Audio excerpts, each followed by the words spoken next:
Okay, in photograph 14, again, you see a number of buildings, houses all crammed right next to one another, and this was very typical for London at the time. Remember, before the Victorian era, before the Industrial Revolution, most people in England, like in the United States, all over the world, were living in rural areas, out in the country, living as farmers, living off the land. Um, but then the Industrial Revolution brought in all of this technology, a real technological boom that led to the growth of factories. And then all of a sudden, um, it was much easier, and in fact, many people had to move to the cities to find work. And so there was this boom in population in urban areas, in city areas. And so all of these houses sprang up, were built right close to one another, and because there wasn't enough room for everyone to live in the city, they built story after story after story on top of each other, and this just gives you a little sense of that. So again, number 14, write down a few adjectives to describe this picture before we move on. Number 15 gives you again a sense of that crowding. Look at all the different buildings, how many different buildings we see in here, all touching one another. And if you've been to big cities, you know what this is like. If you've been to Chicago or New York City, you've seen buildings like this, but at the time, remember, this was really groundbreaking. This was brand new. People hadn't lived like this before. And you can also see there's some sort of liquid in the middle of the street here, and who knows what was in there. Look at the faces on the people, sort of their attitude.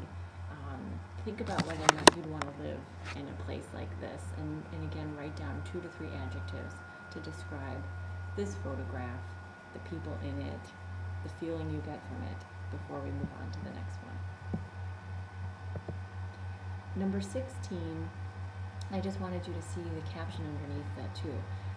This is a fact, again, from Peter Ackroyd's book, Dickens' London. It says in 1839, almost half the funerals in London were of children under the age of 10. So think about that. Half the people dying were kids younger than you, that's 10 years old, that's 5th grade. So 5th grade and under. And here we see 3 boys sitting on a grave site. And if there was a casket in here, it would be pretty small.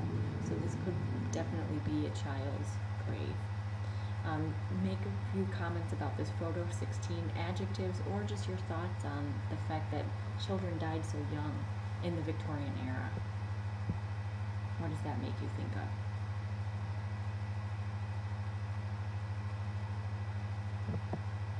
Okay, and when you're ready, then we'll move on to photo 17. This shows a woman selling newspapers here.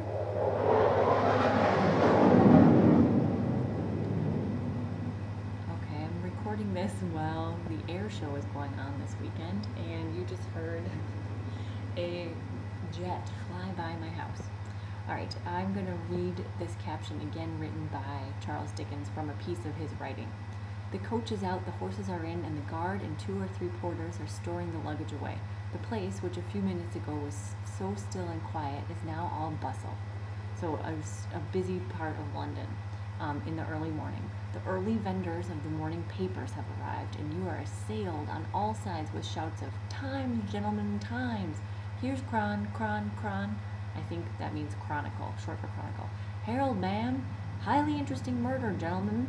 Curious case of breach of promise, ladies."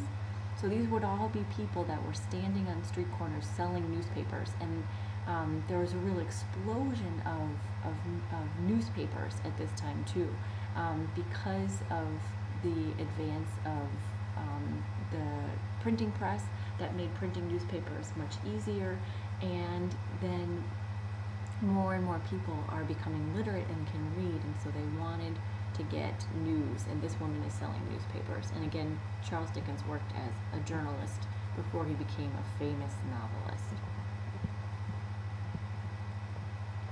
We'll stop on this one. This is just to show you the boom in advertising that happened during this time too. Advertising, as we know it, started in the Victorian era.